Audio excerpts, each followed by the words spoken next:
Hi, Dennis here with Darren and Michael, and we are Inspired Growth Training. Now, these reports and the last podcast that we did around the reports has absolutely been crazy. Our email inquiry has been going off the charts, and Michael, you've been leading this the way. And, what are you finding? Mate, it's been absolutely amazing what we've been uncovering throughout Australia, New Zealand, America. It's been motivating. I'm surprised, I'm shocked, I'm enthused. I see so much greatness coming from some agencies, and some agencies are totally lacking. And I think I said last week that if I was a business owner and I only knew that if I knew what the people representing me were saying, I wouldn't have those people in my business anymore. Guys, I want to interrupt here because we've had some amazing things happen since we released that last podcast. We did episode 1 on the Adelaide files. We actually secret shopped 14 competitors there. And today we're talking about Auckland.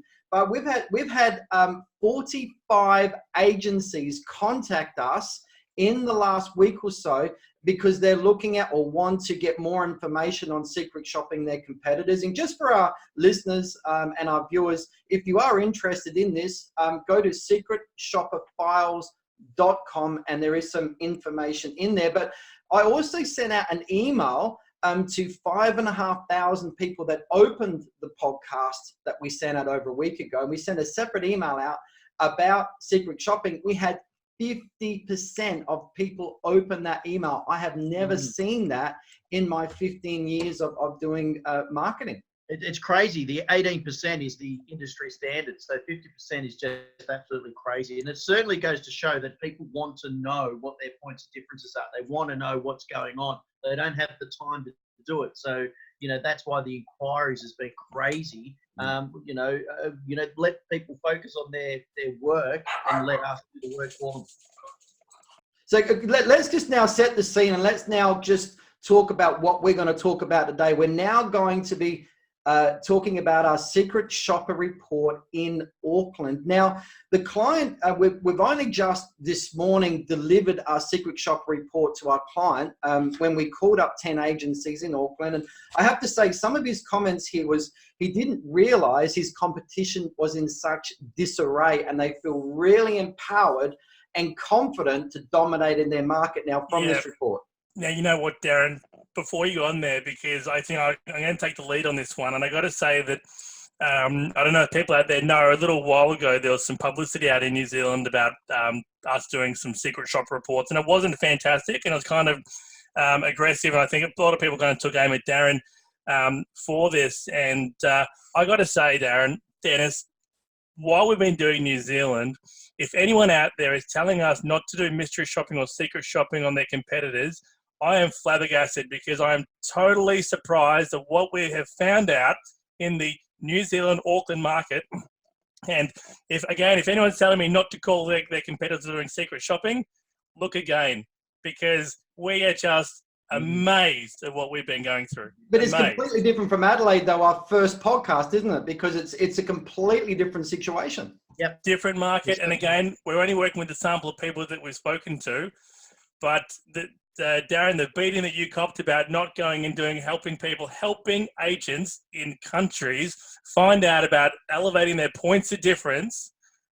What you persevered in what you're doing is an absolute godsend and a blessing. There's something that we're doing, though. And again, we just want to remind everybody, this is all about helping the industry improve and competing on service and value instead of that awful race to the bottom and competing on fees. We're all about improving the industry, improving the fees, showing people how to make more income and have a lot more fun in the industry. 100%. And if you have a chat with anyone that we've spoken to this week in the past few weeks, one of the first things I say to them is, we can't work together on this report if you are looking at undercutting competitors.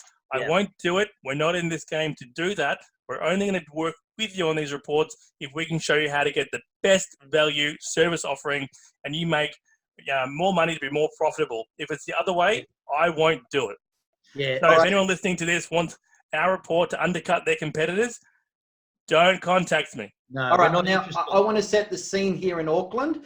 Just very quickly, Auckland is, and I think I said on a social media post recently, I said Auckland is the capital of New Zealand. You can tell I'm not a New Zealander.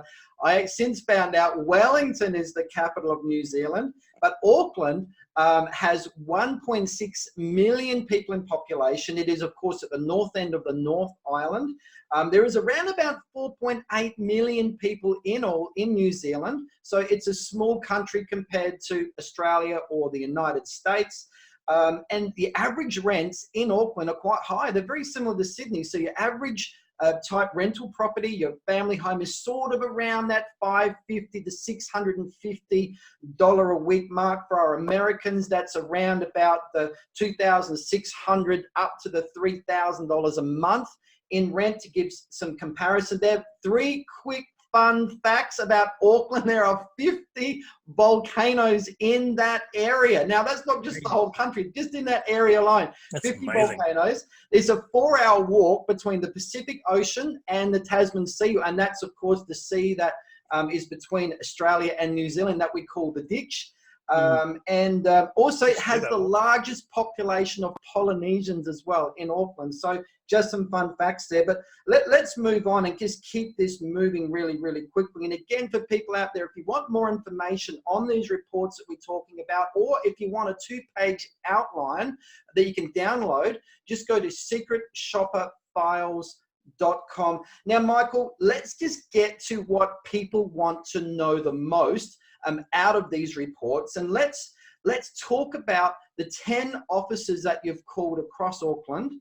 Let's talk about their points of difference, and each time you call an office, you're asking the question, hey, how are you different from your competitors down the road? You're looking for effective differences, but Michael, what did you find?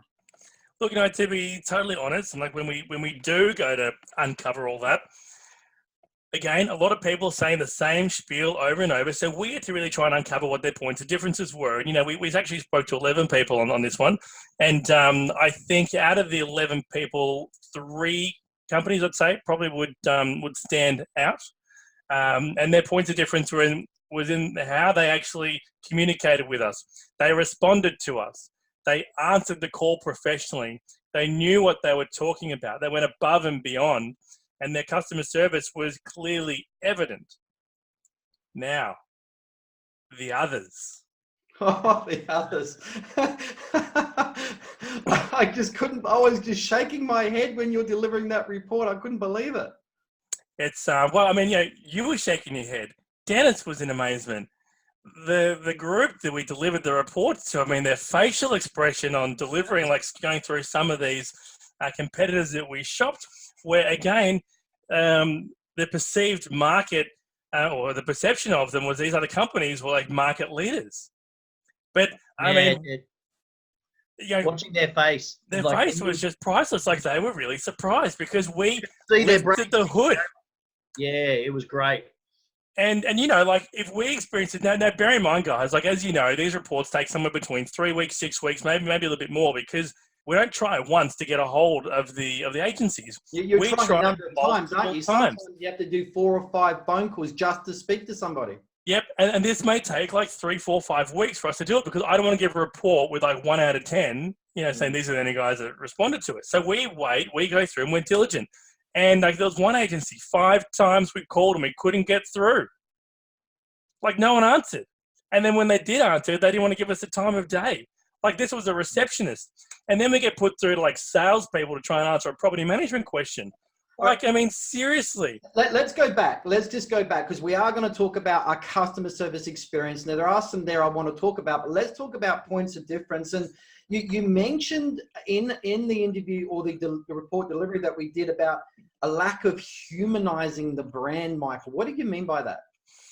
Totally. Look, a lot of the agencies that we assessed weren't really humanized. They were hiding behind a brand. You couldn't really tell who was running the team, who the people were, who was representing them, and who represents you matters. Like, it is so important. The people that represent your business matter. And if they're on the front line and they're ignoring everyone, we'll get into that. But again, so the points of difference were being human. There were a few people there that made their business human. They empathized with us. They asked us what was important to us, what we wanted, gave us advice and tips that we didn't actually ask for. There's one case in particular, Darren, as you know, we'll talk about them later on, who gave us more than we asked for. But, it's for us, there was agents that were exceptional, went above and beyond, which we're really happy with. And when she said to like our clients, if you're looking for new staff, these are the people that I would be looking at. Wow. I'd bring them on board. Yeah. So really around the points of difference, what didn't work? What was really clear? What was the big hole? How ugly did it get? I got really ugly. Actually, it was actually terrible. And again, I know I said last time that I would, if I was the business owner, I'd sack half the people that were there. A lot of these agencies are relying on their brand, I think, and they're just going to put people in a position that shouldn't be there. And I think that everyone who answers the phone needs to be able to know a little bit about the business to help answer and deliver value to the client then and there. These guys are lucky that I rang back multiple times just to reach them, because any business owner, and we know in New Zealand, majority of the properties are managed by the owners. They haven't even got an agency. So if I'm an owner calling a real estate agency in New Zealand, answer the phone, pick it up, and be able to answer simple questions. And maybe they're not being tested enough.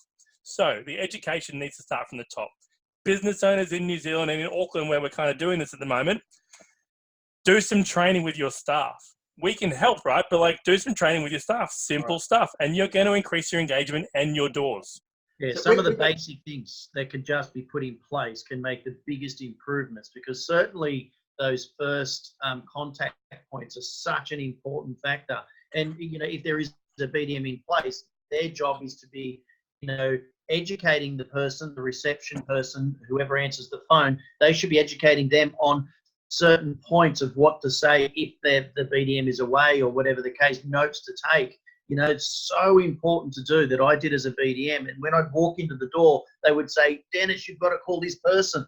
So then they're driving me to do it. So just a little thing like that. Guys, I want to return back to points of difference. We're going to get into customer experience shortly. Michael, okay. So let's just say you were an agency in Auckland. What points of difference would you perhaps put in place that would impress the prospective owner if they called you? What would you be using as your weapons? Look, Darren, there are 4 things that I would have straight away that would kind of be behind all my points of difference and everything that we're doing in our property management business in Auckland. 1, we would all be relatable. Okay? We're going to be able to engage, we're going to relate with everyone that's calling us through. And that also means that we have to be local. So that's another thing that we need to do, making sure that we're relatable to the people that we're engaging with, our client base, our tenants, and local. We know what's happening. We have our finger on the pulse. The other thing is that we need to be visible. A lot of people are hiding behind a brand, and corporate are doing a lot of marketing and so on, and that's great. But as an agency, the individuals that make that agency need to be visible, clearly visible, and they need to be, again, local knowledge, local, relatable. The 4th thing, which is so important, is being human. No one wants to deal with a robot, a computer. It's great that we have all these CRMs that kind of automate a lot of our communication. It's brilliant. But we want to deal with humans. So we want to be engaging with humans. So the 4 things that I would be doing with my business in Auckland would be making sure that we are relatable, that we are local knowledge. Doesn't mean that we have to be stationed in one suburb, but we're local. We're visible and we're human. If you did those 4 things in your business, you're in front of so many other people. Okay. All right. Well, let's just talk about, specific situations. Now, I can't use the actual names of the people that were in the report that answered the phone, and each competitor we listed in the report. We put down who we spoke to, what was said, what was their response, their attitude, all that sort of thing. But let's just, just to remind you, we're talking about a lady called Daisy. And not her real name, but Michael, you made a comment that perhaps she didn't come across as a happy type of lady. It was really clear through the call. Can you give us a bit of an indication what happened there? Yeah, so you're referring to those that weren't great, Darren. We could talk about 3 of them here, but of course I can't mention their names, so I'm assuming you know who we're talking about. Okay, well, look, now I've got some notes in front of me, okay, because I had to take notes when dealing with these people. there was, a particular instance where we rang and we got through to the reception, and the reception didn't have much time for us at all. And we thought, okay, they're busy, they're overworked, they're taking calls, and yes, they do sales. Okay, so sometimes maybe they just want to take the sales. We were then put through to a property manager, BDM, wouldn't give us a time of day. Okay, just was too busy to care, and this was probably the best of the worst case. Okay, where there was no connection between the reception and the person taking the call. That was probably the best. Okay, Darren, I wanted to start at the best. Okay, and I don't want to put anyway. What names we're using? We're coming up with some Daisy. This one's Daisy. We're going to call her Daisy. And then we've got Rosemary coming up. And she was super busy, super flustered. So I'm trying to make sure we're using names that you remember. But you actually made the comment in the report when we're delivering it that this person just didn't come across as a happy person. And you actually tried several times that you didn't get her on a bad day. It was actually a consistent attitude. There was a few phone calls back. Yeah. Yeah. It's been really hard. Now I'm going to start with someone. We won't mention their name again. And we tried to call this office 3 times at the start and the reception, and we were promised that this person, the property manager BDM, was going to call us back. And so we waited. We sent emails. We waited. We called back again. We still got nowhere through. And then they rang us back. They made contact with us, and this was a prominent agency. We'll call them Daisy. They did kind of apologise for not getting back to us. This is one particular person, but they were just busy. They didn't really want to be there. Like, this is a prominent agency. They didn't want to be there. They didn't want to talk. They didn't want to tell us, give us any information about anything. Like, they didn't know they'd been mystery shopped. And our story is solid, right? Like, we're local. We're very much local. No one would know it all. And it's not a matter of them thinking they're a mystery shop. This is consistent with the agency. Not answering the phone calls when we're calling. When we do answer, we get like an angry receptionist that's annoyed or frustrated. Then we get through to the actual staff, the BDM, the PM, and it's a consistent mood throughout. So it's not just one person, it's the agency. So that's a reflection of the agency. It's their culture. It's their culture, spot on. So it's not like we've got them, like we think we've got them on a bad day, because it's consistently a bad day when we call back. Right? Okay. So that's one. So let's talk about, you also had another person that seemed to be, you used the word super busy, super flustered. I've labelled her Rosemary so we don't identify who that person is. But what happened there? Okay, her attitude might have been there, but she just seemed busy, busy, busy. What was your feedback there? I feel for the owners. Again, I know I say that quite a lot, but I feel for the owners of these businesses, and I think. What do you feel for them? That this is their trained staff answering the phone on behalf of the company. Why you feel sorry for them? Because if they were in my business, I wouldn't have a business. Like I wouldn't have a business to operate. And, like Darren, like touching on these clients too, when we go through to their Google reviews and we have a look at their online presence, it's consistent. There are 1-star reviews, like under 4 out of 5 stars. So their tenants and owners are possibly agreeing in what you're seeing. They're actually voicing that in the reviews. It's consistent. Like, I'm flabbergasted. And like, if I was it, and these are big businesses too. Like, they need to be taking stock of this. So there's one particular agency we called 2 times. No one actually answered the call. Can I say that again? Yes. No one answered the call. On the 3rd call, we were put on hold. And then when the receptionist answered, we were told they will call us back when a property manager is available. Right? So they couldn't give us any information at all, anything. Nothing. I'm wincing in pain. This is really bad. And we love Auckland. We love New Zealand. I love Auckland. Just our bad experiences. We'll talk about a good one coming up. This is not... I haven't finished, Darren, by the way. At all, but it's good to talk about these. So I haven't finished. It keeps going. So they promised the property manager was going to call me back after we tried to get a hold of them. They didn't call us back. We made a follow-up call the next week and was put onto a really enthusiastic chap. Really enthusiastic. So, oh my gosh. terrible experience onboarding, right? We get through, we don't get through, then we do get through, then no one calls us back. So we're calling back again. And this is another prominent agency. Now, oh my gosh. I mean, I shouldn't be saying this. Before we go on, I just want to introduce something to the podcast mix. And I bought this button just last weekend, and it's our no button for people that are seeing the video recording, and for people that are listening to the audio podcast, I've got a big red no button. And no.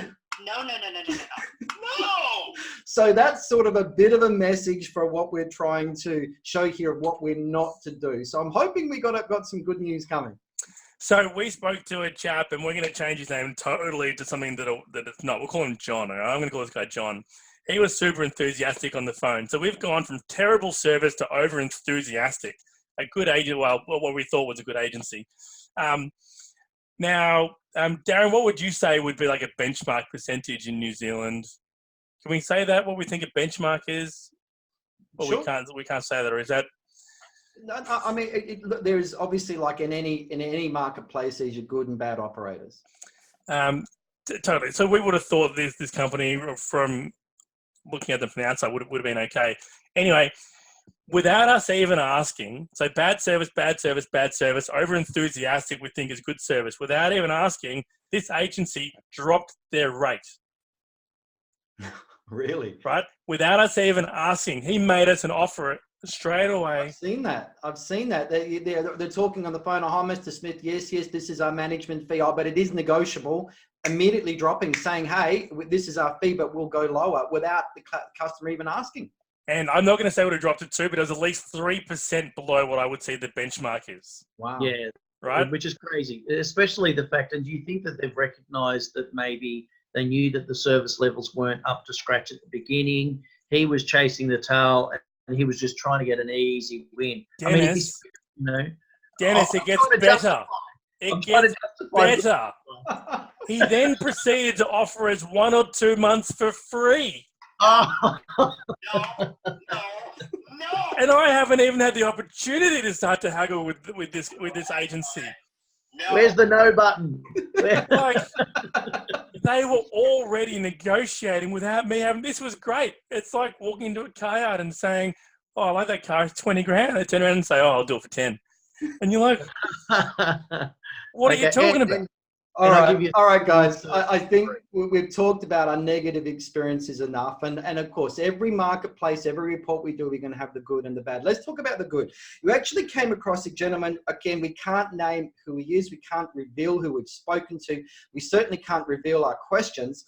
But let's just call him Ken. You had a really pleasant experience. So tell us about Ken, and why was the experience good, so our viewers, our audience can know, hey, this is a good experience. Like dealing with Ken was fresh. It was nice. It was accommodating. We didn't have too much issue getting through to the agency at all. There was a little bit, but that was okay. Like, that was fine. When we got through to Ken, he was lovely. He straight away was up front. Emailed us his services, his management authority, like within an hour, right? Like, he was onto it. Like, he wanted our business. Go figure.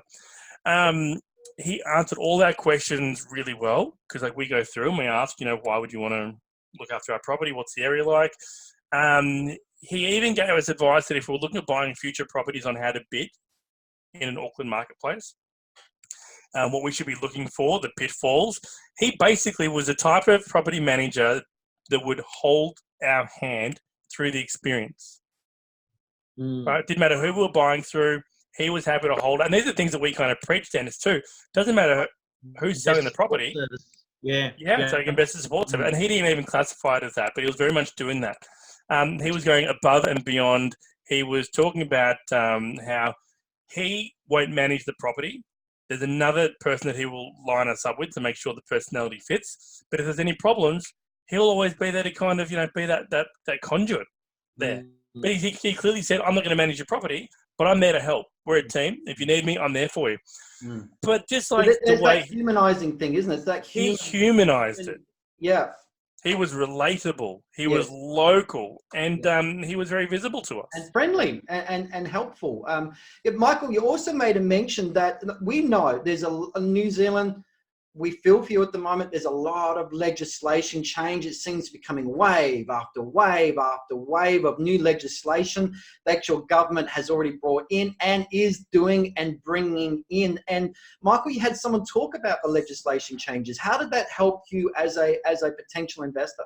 We did, and that was kind of a bit of a surprise because we know about all the legislation stuff, like going in New Zealand, and like how that's a pain point that people should be talking about to try and And it let is a owners. pain point. It really is. Massive pain point. Only one person touched on it. One person touched on it. So this agency that we rang in Auckland she was lovely. Really nice to talk to. We felt like we could trust her over the phone, that we would give her our property. Very keen on answering all the questions. She was very honest. She communicated to us really clearly. She suggested that if we ever wanted to meet and go through any properties, that she would come through with us, give us appraisal. She would also do after hours, which we don't expect you to work after hours just for us. But we got an email from her the following day, which is fine. Like we kind of look if it's within a 24-hour period. She then proceeded to ask if we were aware about all the different legislations that were coming in through New Zealand.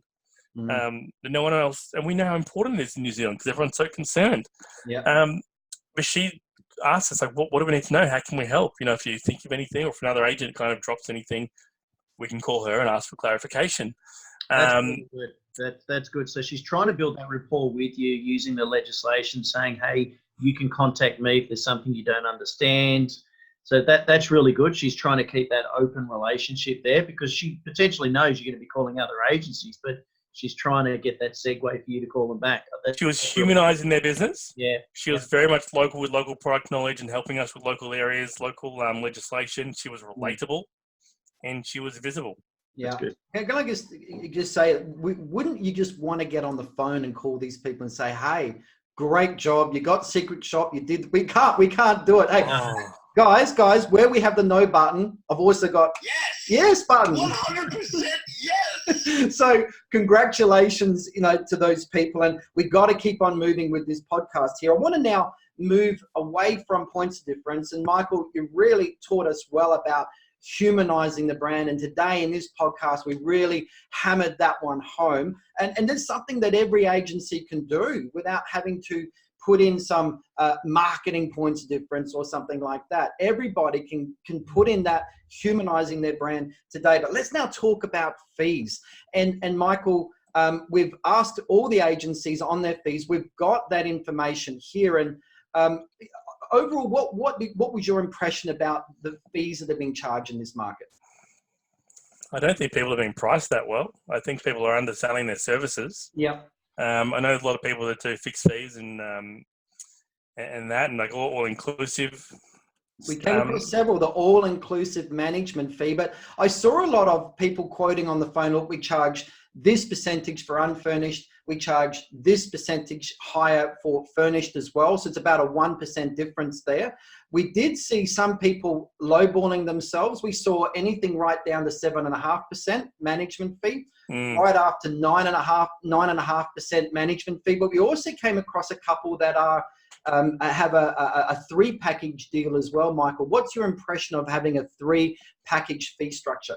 Look, I think 3-package, you want to kind of be focusing people into one of them. Like one of them needs to be your go-to, like the most profitable. And like, don't just have them to confuse people. Like if you have 3 options, you don't want them in the lower one. The higher one is probably too outside the market. The middle one has to be juicy enough, profitable enough, so that you can run a business on that. The 3-tier options, I'm not a fan of because. Yeah. And I think if you're going to give a choice, perhaps 2, but look, you're welcome to get in contact with us, guys, and just go to secretshopperfiles.com. There's a contact form there if you want to talk to us about that. But Michael, I'm just going to move over to letting fee now, and Darren has got something to say to New Zealand. So please listen very, very carefully. Now, for a bit of background about New Zealand, a year ago, the government brought in legislation. So before, up till then, the tenant has been legally been able to be charged letting fee, and agents were, or the leasing fee. For our American and Australian viewers, it's letting or leasing is the same thing. But their leasing fee was 1 week's rent they were charging the tenants. The governments came in and said, no, that's not happening anymore. You can't charge a tenant. And just like Australia has listed the koala, the platypus and so forth as a protected species, and the wombat as a protected species. In Australia, the tenant is also a protected species from tenant fees, and New Zealand just follows that line and stopped the leasing fee being charged to the tenant. And then the whole country got into a flurry. Oh no, what do we do? Dennis, remember we did those Geared for Change teaching on how to easily charge the owners the 1 week letting fee. But New Zealand legislation doesn't restrict you on what you can charge with your leasing or your letting fee. Everybody that we surveyed is charging 1 week's rent. There is no difference. And so, Michael, let's just talk now that everyone's dropped dead, dumbly boring, vanilla 1 week's rent leasing fee. What can an agency do right now to break that mold, to push past and charge 1.5 or 2 weeks rent leasing fee and get out of this really bad mindset? What can they do? Dan, you know what I kind of I've realised? I think like when this whole leasing ban was coming, this whole leasing fee ban, tenant fee ban was coming in place, that a lot of major, like big, heavy hitters and influential people in the marketplace started telling agencies, you can't pass it on to the owner. You can't do this. If you're going to do it, maybe your rent roll. sell your rent roll. Are you prepared to lose 20% of your income? How are you going to do? There's all this fear. It's really bad. Darren, the fear is still there in these agents because like some of them like increased their percentage like by like 0.3% or something like that because they were still scared. And this is largely because of the fear mongering that was set by some influential people. My opinion, I'll take this one, guys. You guys don't take it. But from everyone that I've spoken to, a lot of these big influential people in New Zealand really put this fear pressure on agencies, so they were still too scared to charge fees. So we see these small incremental things, you know, on their percentages. Guys, you are doing a massive major service and going out and sourcing tenants. It is not a free service. Time is involved. Processing is involved. 10 to 12 hours of work. On average, driving to the property, showing people through, maybe doing that 3 times before you got an application you want to work with. There's so much work, the ingoing inspection, the drive time to do that, signing up the tenants, 10 to 12 hours worth of work. Now we can give you some great scripts and dialogues. I'm not going to give it to you over here. I'm not going to do that because I've only got so much time in a podcast. But there are some amazing techniques that you can be using to show your value to your clients to be getting the fees that you deserve. Guys, we're not running a free business here. How are people showing, you know, their potential landlords that it's not about the fee they're charging, but about how much they're saving them and the service that they're providing for using? Quickly, what's 3 things they can be doing right now, Michael? Is it walkthrough videos? What is it? 3 things they can be doing to go, hey, we can rent the property to a better tenant with a better rent in the quickest possible time. Here is what we do, and that's why we charge 1.5 weeks or 2. What's 3 things they can be doing? 1, any property manager, BDM person in New Zealand, in Auckland, that is listening to this podcast, give this to your directors, your owners, your principals to listen to, because they need to start giving better training and better scripts and dialogues to everyone in the office place so that you can show and justify your worth to get these better fees. Things like automating the process, virtual tours, videos, live streaming, things are going to stop or cut down your on-road time that maximize the visibility of the properties that you have for lease. Also, increasing that communication level with your current clients. These are some simple things to do that are going to give you more traction, less time on road. I think if you can offer a better service and prove that you're better to the owners, you'll get a better fee because everybody understands and owners understand you get what you pay for. The owner's mindset is not restricted by this 1 week's rent, so therefore yours doesn't have to be. But let's move on because of time. Looking at these other fees, my goodness, Michael, there is just so much missing with any additional fees other than leasing or letting and their management fees. Now, there are some specific structures around signboard charges and photography, and they're very structured and specific around those, but I think they're just generally getting their expenditure or cost back. Other than that, there were some people charging routine inspection fees up to $50, $40 for each routine. In New Zealand, for insurance regulation reasons, there's 4 inspections that have to happen a year. Different from Australia, which is either between 4 and 2. In America, it's either 1 or 2 a year.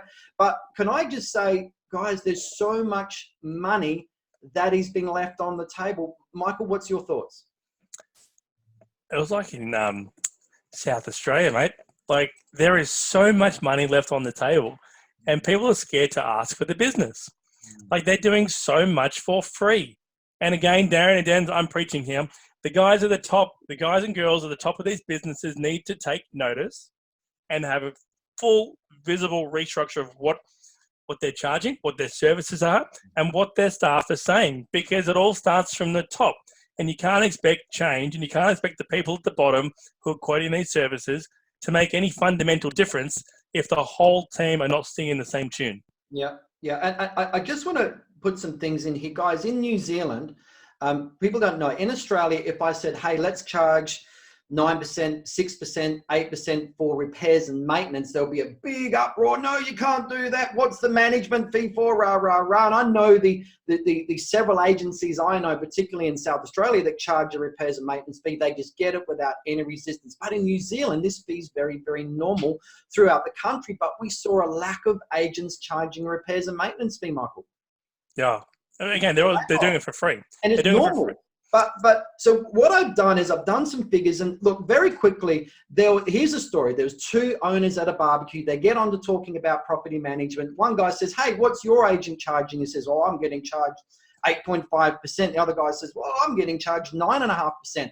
But people, listen, they didn't talk about any other fees, and it's the add-ons that can be much easily put in place than, say, the management fee. The management fee is more dictated by market forces because that's what the owners care about, what they focus on the most and feel is the most important. But the other add-on fees are overlooked.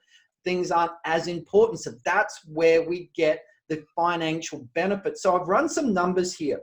So on a business of 300 properties, or for Americans, we call 300 doors, and let's just say we added in a routine inspection fee of $60. We did that 4 times a year. We also had a $5 monthly admin fee or administration fee or technology fee, $5 a month per property. It's easily done once you know how to got a good script or a response. It's not hard to do, even in New Zealand. And also we did a lease renewal fee of half a week's rent. Now, the benefit of keeping a tenant locked into a fixed term lease is huge financially for the owner, and will cost the owner so much if the tenant's on a non-fixed lease, leaves in a quiet period. They can't get back rent loss. They can't get back, part or full of the letting fee or whatever. So if we put these fees into place, I've just got some numbers here on 300 properties. All up is about $127,000 just in putting in those three fees. And I know it's very, very easy to do. So, Michael, so much money on the table. It's crazy. Well, I look at this matrix that we have for the marketplace in Auckland, and just kind of looking at it, and there are so many like voids of people not charging fees. And then there are so many that are just like included in the management. And then you look at what their management fee is. And then when I go back to the other agent that negotiated before I had to negotiate, and everything's like included in the fee, I give them maybe 2 years. And then we get some agency come in that wants to discount that management fee. You see, if they're putting all the power of their income into that management fee and not into ancillaries as well, they're going to get knocked about and under pressure. So you've got to spread your profitability through other additional fees. But guys, let's move on, because we don't want to blow out the time in this podcast. Let's now move on to social media and onto the online presence. Michael, you did some work around the Google ratings. What did you find with the agencies in Auckland? No one cares. Tell us more. It really blows me away. Yeah. That your comment there of no one cares is down to a T. It was really surprising, because it's got to be the easiest way to have an online presence is Google. It's the number one website in New Zealand, right? Yeah. And as being ignored. and people are leaving all their negative reviews. And look, let's be honest, like tenants are going to leave bad reviews because they're not happy, didn't get their bond, like whatever reason. They're the type of like negative reviews. But if you don't respond to them, I believe them. And if you've got like 10 one-star reviews and you're not replying to any of them, I'm going to kind of believe they're like, yeah, you're not proactive. You probably don't return the phone calls. You probably don't do anything. And they're probably right. So like, it's not great, Darren. There are so many simple things that people could be doing with their online, with their Google, with their all that. So let's just go back. A few weeks ago when we spoke to our client that wanted this Auckland report, his ratings weren't the best on Google, but what did you ask him to do? And now today we saw a vast well, the steps that this person did. All right. We're not going to give the secret sauce away, right? Like if you want to know what we did, contact us. We'll go through it with you. But we gave some simple steps, totally changed that around. Their trust factor is totally different from when we spoke weeks ago. They put in some positive steps and bang. It is like they're in the space they should be. They're swimming in the pool that they should be swimming in. They're out of the kiddie pool now. Wow, that's really, really good. So overall, though, what was some of the typical ratings that you saw over the offices in Auckland? What was the Google rating? Now, why is Google rating so important, Michael? It's the first thing people are seeing. It's the first thing people are seeing when they type in, I want to find a property management company. Wow. The first thing they would see. Google is putting that up in people's faces, right, on search. They're highlighting it. It's highlight. And like they do it really clearly. It's like if there's 5 stars and you've only got 2, only 2 of them are highlighted. Like it is visible. So go Google Maps, everybody, and go Property Management Auckland.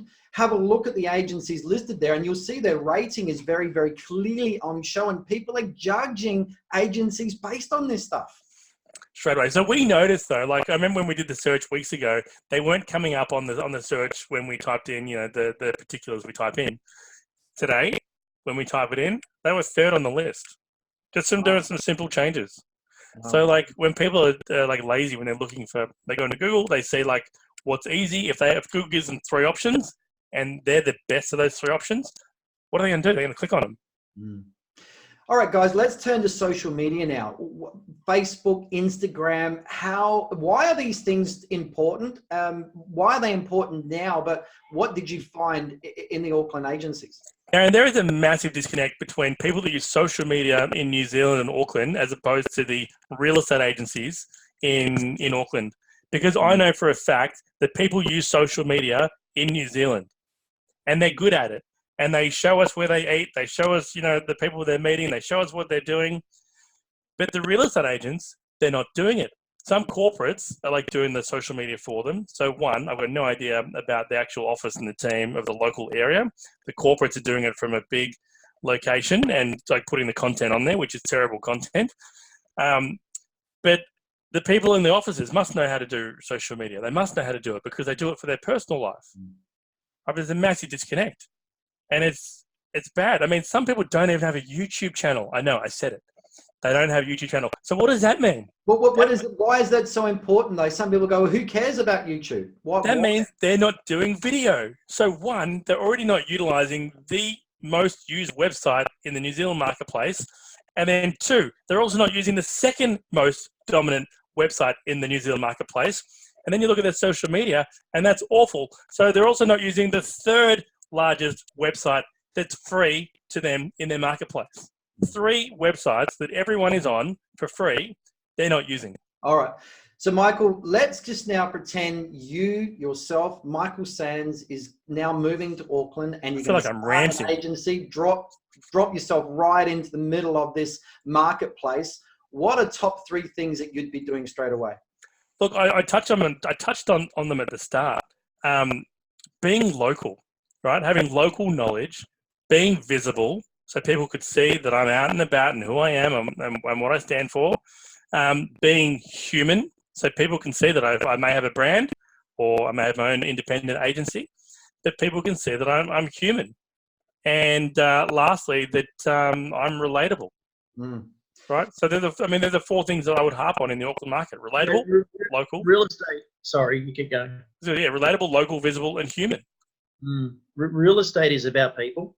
Yeah, there's property involved, but every single transaction there's people involved. There has to be people involved, and real estate needs to be humanized a lot more. Taking photos of a house is not good enough these days. It's not. Taking a photo of an office, of a chair, of a meeting room, whatever the case, it's not enough these days. People are wanting more. Life and society is certainly showing that in itself. You used to be able to watch a movie. You watch a movie. Now people want to watch behind the scenes. They want to know what the actors are doing, where they're going for dinner. They want to see the bad guy and the good guy talking behind the scenes when the movies aren't being cut. And we need to bring that into real estate.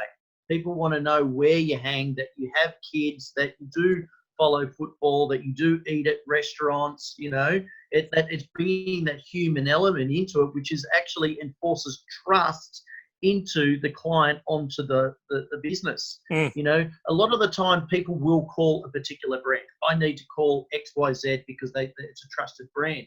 But the decision is based on the person they meet as well. That BDM position has so much emphasis in it. If they don't like or trust that person, it doesn't matter how good the systems and procedures are within that office.